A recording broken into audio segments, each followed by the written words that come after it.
Մեր նյութի վերնագիրը կարծում եմ շատերից հետաքրքրեց Հիսուսի հյուրերը։ Մենք հաճախ խոսում ենք, որ Հիսուսն է հյուր գալիս եւ ասում ենք բացենք մեր սրտի դուռը, բացենք մեր տան դուռը, ընդունենք Հիսուսին ոչ միայն հյուր, այլ նաեւ որպես տան տեր, հանձնենք ամեն բան նրա ձեռքը, թող Հիսուսը գա մեր մոտ եւ մնա մեր մոտ։ Այսօր մյուս կողմից ենք խոսելու, երբ որ մենք ենք հյուր գնում Հիսուսին եւ ավետարանի մեջ այդպիսի գեղեցիկ պատմություն կա։ Հովհաննեսի ավետարան առաջին գլուխ 35 համարից եմ կարդում, մինչ այս Հովհաննես Մկրտիչը Հորդանանի մոտ հավաքել էր ժողովրդին եւ նրանց նախապատրաստում էր Մեսիային։ Նա անապատում կանչողի ձայնն էր եւ իրեն եկողներին ասում էր ինձանից հետո գալու է մեկը, որի կոշիկի կապերը արձակելու արժանի չեմ, այն նա է, որին Տերը պիտի ուղարկի։ Եվ ահա, երբ որ Տեր Հիսուսը եկավ, մկրտվեց, Հորդանանում ջրից դուրս եկավ, կարդում ենք, որ Հովհաննեսը հետևյալ օրը իր երկու աշակերտների հետ դարձյալ կանգնած էր եւ տեսնելով Հիսուսին, որ գալիս էր, ասաց. «Ահա Աստծո գառը»։ Եվ երկու աշակերտները նրանից լսեցին, ինչ որ ասաց ու գնացին Հիսուսի հետևից։ Հիսուսը շրջվեց, տեսավ նրանց, որ գալիս էին իր հետևից ու նրանց ասաց. «Ինչ եք ուզում»։ Նրանք ասացին նրան. «Ռաբբի», որ նշանակում է վարդապետ, որտեղ ես մնում կամ որտեղ է քո տունը։ Նրանց ասաց. «Եկեք ու տեսեք»։ Եկան ու տեսան, թե որտեղ էր մնում, այդ օրը նրա մոտ մնացին, որովհետև 10-րդ ժամն էր։ Սիմոն Պետրոսի եղբայր Անդրեասը մեկն էր այդ երկուսից, որոնք լսեցին Հովհաննեսից ու նրա հետևից գնացին։ Սա նախ գտնում է իր եղբայր Սիմոնին ու նրան ասում է. «Գտանք Մեսիային», որ Քրիստոս է նշանակում։ Եվ նրան տարավ Հիսուսի մոտ, Հիսուսը նրան նայեց ու ասաց. «Դու Սիմոնն ես, Հովնանի որդին, դու պիտի կոչվես Կեփաս, որ Պետրոս է նշանակում»։ Գեղեցիկ հանդիպումներ։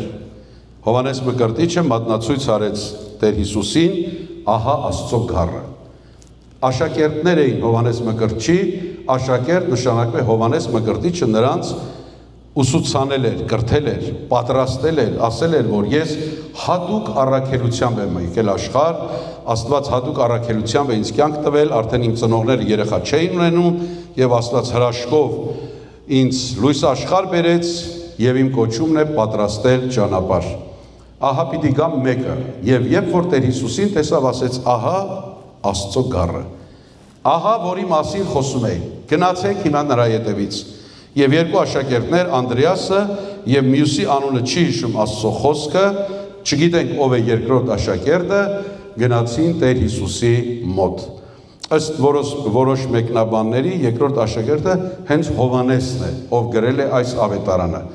Սա կարծիք է ընդամենը, բայց Հովհաննեսը շատ տեղեր հենց չէր սիրում իր անունը տալ։ Շատ անգամ ասում էր այն աշակերտը, որին Հիսուսը սիրում է։ Հովհաննու ավետարանի մեջ 3-4 տեղեր իր մասին այդպես է ակնարկում անուն չտալով։ Ուրեմն թերևս Հովհաննեսը եւ Անդրեասն էին, որոնք եկան Տեր Հիսուսի մոտ եւ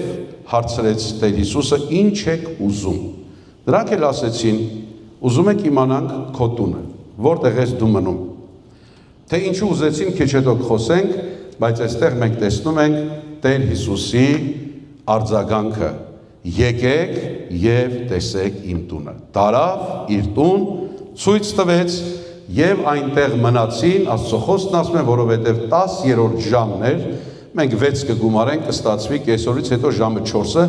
մոտավորապես մեր պաշտամունքի ժամերն էր։ Տեսնում եք ինչ լավ ժամ ենք պաշտամունք անում։ Կեսօրից հետո էր, գնացին Տեր Հիսուսի տուն, նստեցին, խոսեցին, երկարեց խոսքը, բավականին լավ թեմաներ արծարծեցին, որից հետո մնացին գիշերը Տեր Հիսուսենց տուն։ Դուք ուզեք գնայք։ Ինչ լավ տեղ է, չէ՞։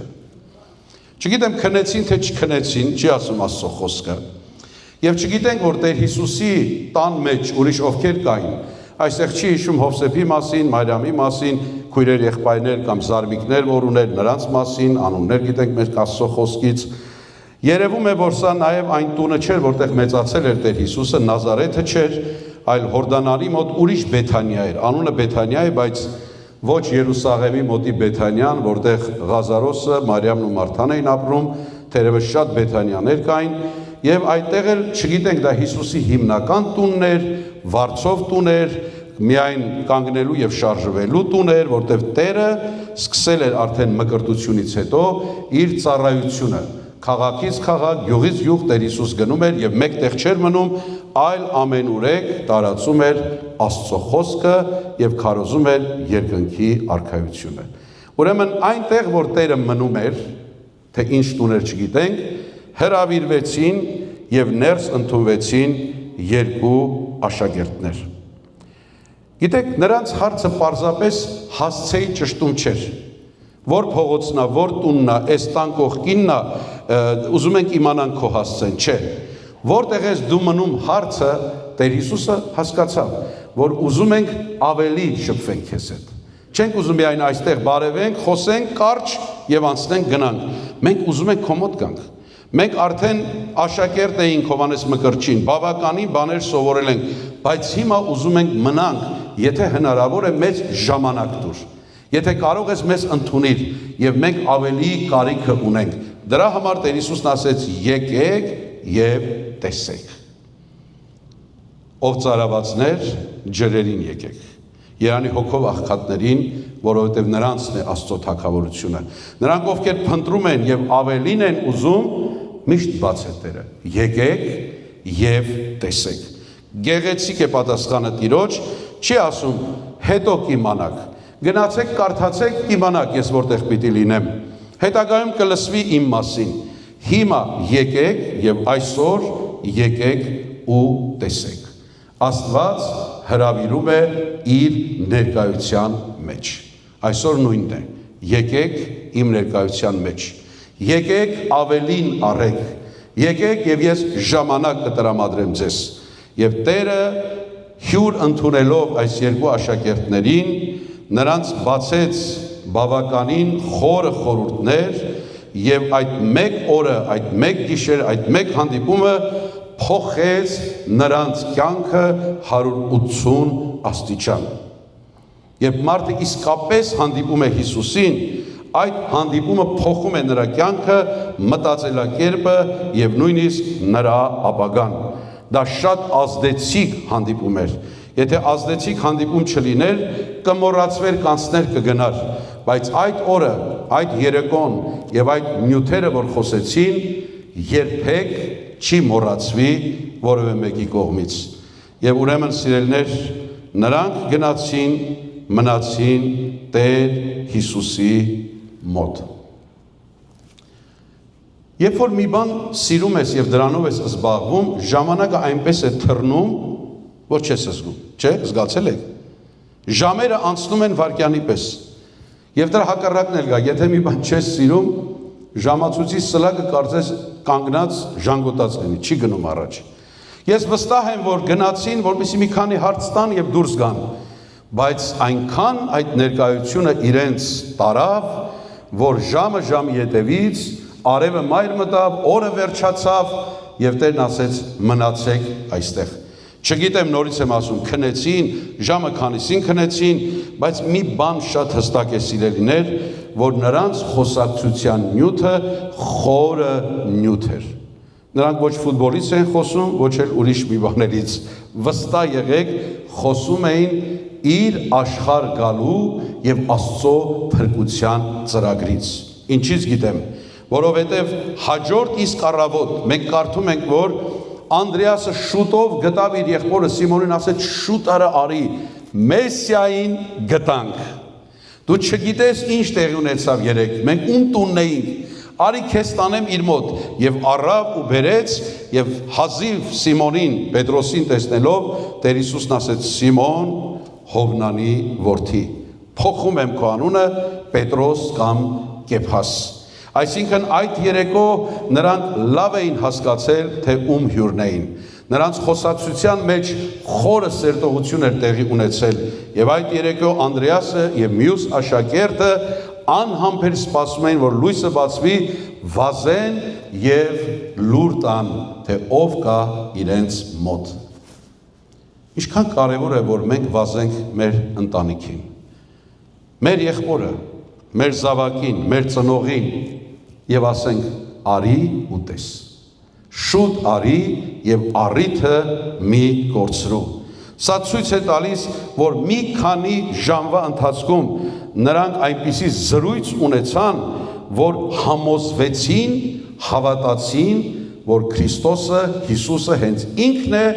որ աշխարհ պիտի գար, եւ այդ լուրը փոխեց ամբողջ աշխարհը։ Տեսնում եք, սիրելիներ, ինչպես է Տերը մեզ կանչում դեպի իր խորքերը եւ ինչ հայտնություններ կան պահված, երբ որ մենք ժամանակ ենք տալիս, երբ որ մենք խորն ենք գնում, երբ որ մենք չենք հոգնում, երբ որ մենք Տիրոջ տան մեջ ենք մնում։ Գիտեք, հյուր լինելը միայն ուտել չի, թեև մենք որ հյուր ենք գնում, արդեն տան տերերը հյուրերի համար այնպիսի համեղ կերակուրներ են պատրաստում։ Մի անգամ մեր տուն հյուր էին եկել, եղբայրներից մեկին ասեցինք աղոթի, սեղանի կեսը հələ գցած չէր, ասես Տեր շնորհակալ ենք այդ համադամ կերակուրների համար, որ քիչ հետո պիտի ուտենք եւ այլն, աղոթքը վերջացավ։ Ասես դու մարգարե ես, ինչ գիտես ինչ եք ուտելու։ Համադամ, ճոխ եւ այլն։ Այդպես է հյուր գնալը եւ հյուր ընդունելը, բայց հյուր գնալու բուն իմաստը հաղորդակցությունն է, հարգանքն է եւ այդ ներկայության մեջ սեր տալ եւ սեր առնելն է։ Դրա համար ասում ենք, եթե նույնիսկ մի կտոր հաց լինի, բայց ջեր մթնոլորտ լինի, արդեն այդ հանդիպումը իմաստ կունենա։ Չգիտենք Տեր Հիսուսը ինչ հյուրասիրեց իրենց։ Քյաբաբ անում էր Տեր Հիսուսը, խորոված կարում էր անել, ինչ եք կարծում։ Այո, մի անգամ այնպիսի խորոված արեց, չասեմ մատերհետները կերան, բայց ձգան խորոված արեց, ասեց եկեք տղաներ կերեք, եկան ասին, այս ինչ համով է, սենց համով մենք, չէր գրված չի տենց, ես եմ երևակայում,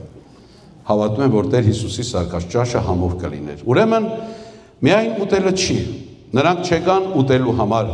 նրանք եկան նրա մոտ լինելու համար, նրա կողքին լինելու համար։ Շատերը այսօր ցանկանում են Աստծուց օրհնություն առնել, Հիսուսից վերցնել եւ գնալ, բայց աշակերտները եկան եւ մնացին։ Մի առ եւ գնա, որովհետեւ ավելին կա։ Մի վերցրու եւ սահմանափակվիր, որովհետեւ Տերը քեզ համար շատ ավելի ճոխ մի բան ունի պատրաստած, քան թե դու կարող ես երևակայել։ Գիտեք, շատ անգամ մենք եկեղեցի ենք գալիս, նստում ենք Աստծո ներկայության մեջ, կամ տանը Սուրբ Գիրք ենք կարդում, աղոթում ենք։ Ես այստեղ մի բան եմ գրել, կարծեմ կդնի հիմա վերևում Սարգիսը, երբ գալիս ես Տիրոջ տուն, ժամացույցին ես նայում, թե Հիսուսին։ Երբ գալիս ես Տիրոջ տուն, ժամացույցին ես նայում, լավ iPhone-ին ասեմ, Samsung-ին, թե Հիսուսին։ Այսինքն հաշվում ես ժամերը, որ վերջանա գնաս, թե այնքան ես կլանվում Աստծո ներկայության մեջ, այնքան ես դատարկվում աշխարհից, որ քեզ համար ժամը այլևս կանգնում է, գոյություն չունի։ Եկեք մենք մեր հոգևոր ախորժակը գրգռենք ավելի սիրելիներ, երբ որ հոգևոր բաների մեջ ենք, թող ամեն ինչ սպասի, ամեն ինչ մեզ համար թող սպասի, բայց այն, որ Աստված է պատրաստել, մենք վերցնենք ամբողջությամբ։ Մենք միայն հետաքրքրված չենք Հիսուսով, մենք իրոք ուզում ենք, որ նրա ներկայության մեջ մենք լինենք։ Շատերը Հիսուսի մասին գիտեն, բայց Հիսուսին չգիտեն։ Շատերը ինֆորմացիա ունեն, բայց նրա հետ հաղորդ չեն։ Միտեղ է գտնվում արեստանոց, ուրիշ գործով, հոգևոր զրույցի բռնվեց արեստավորը, շատ խորը գիտելիքներ ուներ, եկեղեցական պատմություն եւ այլն, շատ ականջս բռնեց, տեսա որ լավ գիտի, խոսացի, մի քիչ երկարեց գործը, հետո մոռացա, որ ինչ էինք խոսում, մի հատ սիգար կպցրեց, հետո մի քանի հատ զանգ եկավ, դրանց հետ կոշտ կոպիտ հայոյանքով խոսած բան, հետո վերջացրեց, ասեց որտեղ կանգ առանք, ասես երբեք կսկսեմ որ կանգ առնես, գիտես, բայց չգիտես, լսել ես, բայց հաղորդ չես։ Ուրեմն Հիսուսի տուն գալը, Հիսուսի ներկայության մեջ մտնելը բավականին տարբեր բան է։ 5 տակարանում գեղեցիկ օրինակներ ունենք, երբ որ Աստված հյուր էր տանում։ Մի երկու հատ ձեզ տամ։ Մովսեսը մտավ ամբի մեջ, Ելից 24:18, եւ 40 օր Տիրոջ ներկայության մեջ էր։ Ժողովուրդը անապատում էր, տակ, շոկ։ Մովսեսը VIP տեղում էր, Աստված ասեց արի ստեղ, մի հատ ամպ փակեմ, մի 40 օր, ոչինչ, ծոմապահություն արա,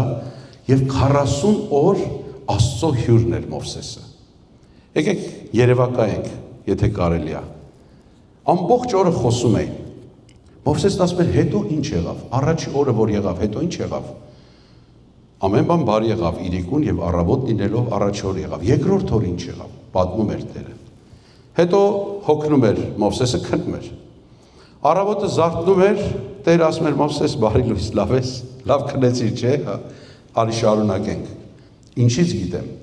որտեղ Մովսեսը, երբ որ իջավ սարից եւ գրեց Աստվածաշնչի առաջին գրքերը Ծննդոցից մինչեւ Օրինաց, Թորան, Հնգամացյանը, գրեց մի պատմություն, որ իրենից 2500-2600 տարի առաջ էր եղել։ Երեք չէր եղել։ Իր պապիկը չէր պատմել իրեն։ 2500-2600 տարի առաջվա պատմություն պատմեց։ Որտեղից գիտեր։ Երբ որ Աստծո տուն հյուր գնաց, Աստծո ներկայության մեջ մնաց, այդ ներկայության մեջ Սուրբ Հոգով Տերը նրան բացատրեց, վերցրեց այդ ամբողջը, շատ բաներ ցույց տվեց, երբ որ ժողովքի խորանը պիտի սարքեր, ասես նայի, ինչպես որ քեզ ցույց տվեցի, ճիշտ դրա նման կսարքես։ Ինչ տեսիլքներ, ինչ հայտնություններ, ինչ վիճակից անցավ Մովսեսը։ Դրա համար որ Մովսեսը իջավ, չկարողացան իր երեսին նայեն, որտեղ փայլում էր Աստծո ներկայությունից։ Եկեք Աստծոն հյուր գնանք, սիրելի եղբայրներ, քույրեր։ Եկեք այսօր հավատքի քայլ անենք։ Մտնենք իր ներկայության մեջ։ Ասենք Տեր, ես ուզում եմ ավելի խորը գնամ, ուզում եմ գամ եւ տեսնեմ։ Չեմ ուզում անցնեմ եւ գնամ, այլ ուզում եմ ավելին քեզանից վերցնել։ Եվս մեկ օրինակ կա Ելից 24:9-11-ի մեջ։ Տերը երևի Մովսեսին ասեց, որ նայի, լավ է, չէ իմ ներկայության մեջ։ Գնա 70 երեցներին վերցրու, այդ բոլորին առ եւ արի նորից իմ ներկայության մեջ։ Կարդում եմ 24:9-11 Ելից գիրք։ Այն ժամանակ վեր բարձրացան Մովսեսը, Ահարոնը, Նաբադը, Աբիուդը, Իսրայելի ծերերից 70 հոգի։ Նրանք տեսան Իսրայելի Աստծուն, նրա ոտքերի տակ շափուղյա աղյուսներով հարդարված հատակի պես եւ բուն երկնքի պես պայծառ էր։ Նա իր ձեռքը չտարածեց Իսրայելի որդիների ընտրյալների վրա, նրանք տեսան Աստծուն եւ կերան ու խմեցին։ Հյուր գնացին, մեր բառերով ասած։ Այսինքն Տերը ճաշակել է տալիս, որպեսզի մենք հասկանանք, որ ավելին կա։ Հյուր գնանք Հիսուսին։ Այսօր մենք եկեղեցի ենք եկել։ Արդյոք մեր հավատքի աչքերը բաց են։ Արդյոք մենք այդ գիտակցությունը ունենք, որ մենք Հիսուսի տուն ենք եկել։ Մենք եկել ենք Աստծո ներկայության մեջ։ Մենք հիմա նստած ենք նրա ներկայության մեջ։ Ինքը հիմա իր ներկայության մեր 4 կողմն է։ Հավատում եք սրան։ Սա խոստում է եւ հաստատ սուտ չի խոսում։ Եթե այդպես է, ուրեմն վայելենք եւ դուրս գալուց գնանք ասենք եկեք գտանք։ Եկեք եւ տեսեք, ճաշակեք, դուք էլ իմացեք։ Նույն սկզբունքն է սիրելիներ, Հիսուսի տուն գնալ, եկեղեցի գնալ։ Եթե սպասում ես, երբ պիտի վերջանա ծառայությունը, պաշտամունքը, որ շուտ տուն գնամ, չես հասկացել ուր ես եկել։ Երբ ժամացույցին ես նայում, որ արագ վերջացնես ամեն բան, փակես, ամեն բան գիրքդ դնես եւ այլ այսօրվա համար հերիք է, ուրեմն դեռ համը չես առել։ Ես ինչքան էլ կուշտ եմ ելում, իմ սիրած բանը որ բերում եմ, ուտում եմ։ Դուք եք այտենց։ Միջև էլ ասում չէ, բայց հենց հերիքա որ հասավ մի հատ համը տեսանք, լավ չի արածս, դուք մի արեք, բայց Աստծո ներկայության մեջ գալուց մեր բոլոր հաշվարկները պիտի խառնվի իրար։ Գիտեք, Տեր Հիսուսի կյանքի ռիթմն են ուզել հասկանան եւ շատ անգամ նայել են, ասել են խելառ է։ Ոչ քուն ունի, ոչ դադար ունի, ոչ ցերեկ ունի, ոչ առավոտ ունի, ոչ հոգնել ունի, հոգնածա, կանգնածա, շարունակ 24 ժամ իր առաքելության մեջ։ Տիրոջ տուն գնալը պարզապես կրոնական պարտականություն չի, եղբայրներ քույրեր։ Մենք գալիս ենք այստեղ, որպեսզի Աստծո խոսքը լսենք, որպեսզի հավատացյալների հետ հաղորդակցություն ունենանք, որպեսզի Քրիստոսի ներկայությունը զգանք, որպեսզի երգենք եւ պաշտենք։ Դավիթն ասում է. ուրախանում էի, երբ ինձ ասում էին Տիրոջ տուն գնանք, Սաղմոս 122։ Նա չի ասում ես պարտավոր էի Տիրոջ տուն գնալու, պարտավոր էր։ Իսրայելի թագավորն ես, դու պետք է օրինակ լինես ուրիշներին, բա որ դու չգնաս, ով կգնա, դու պարտավոր ես գնալու։ Ինչպես մի ծիծաղելի պատմություն կա, երևի լսած լինեք, մայրը արթնացնում է տղային, ասում է տղա շուտ արա, ուշանում ես եկեղեցուց, մամա ջան, մի քիչ քնեմ էլի։ Տղա շուտ արա, արագացրու, քեզ չես հասցնելու եկեղեցին, պաշտամունքը կսկսի, էլի կուշանաս եւ այլն։ Մամա ջան ասում է, ես երկու հատ պատճառ ունեմ, որ չգնամ։ Ասում է, ո՞րն է այդ պատճառները։ Ասում է, նախ ես այդ ժողովրդին չեմ սիրում, այդ ժողովուրդն ինձ չի սիրում։ Ասում է, ես բայց մի հատ պատճառ ունեմ, որ դու պիտի գնաս, մայր։ Ասում է, ո՞րն է այդ պատճառը։ Ասում է, դու այդ եկեղեցու հովիվն ես, տղա ջան, շուտ արա։ Քեզ էլ սպասում է ժողովուրդը։ Տիրոջ տուն պիտի գանք սիրելով, սիրվելով, ախորժակով եւ Դավիթի պես ասենք ուրախանում էի, ոչ թե պարտավոր էի։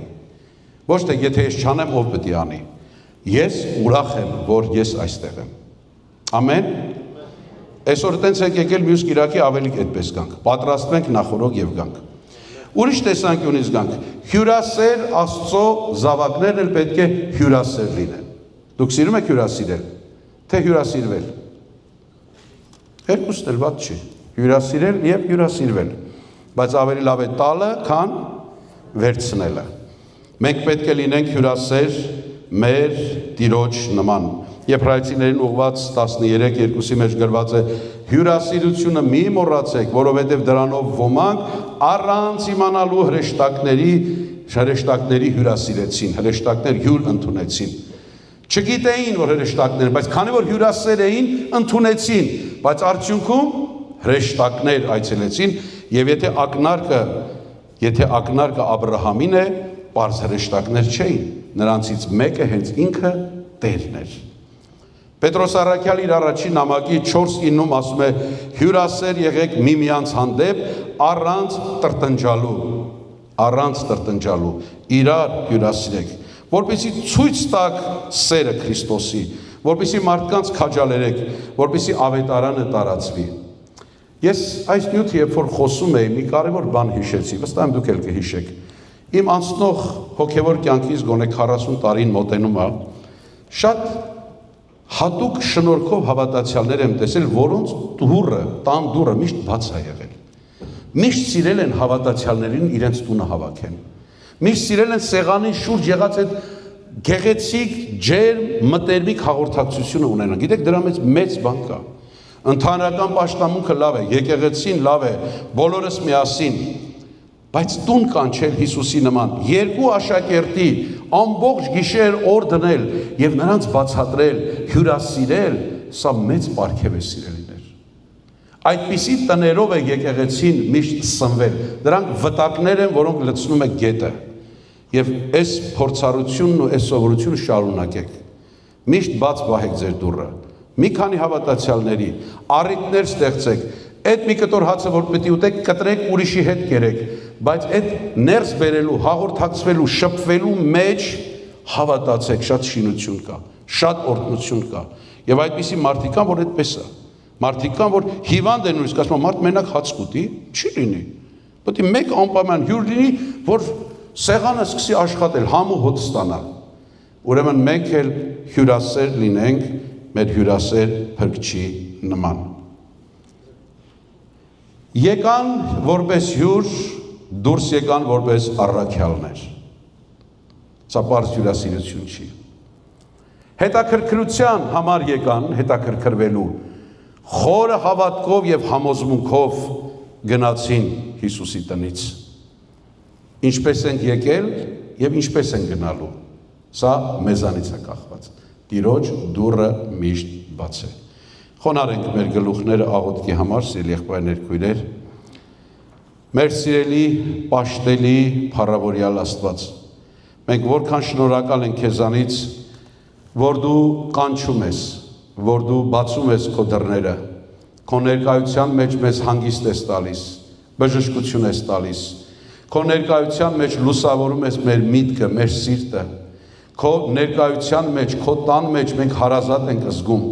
Միակ տեղն է Տեր աշխարհի մեջ, որ մենք գալիս ենք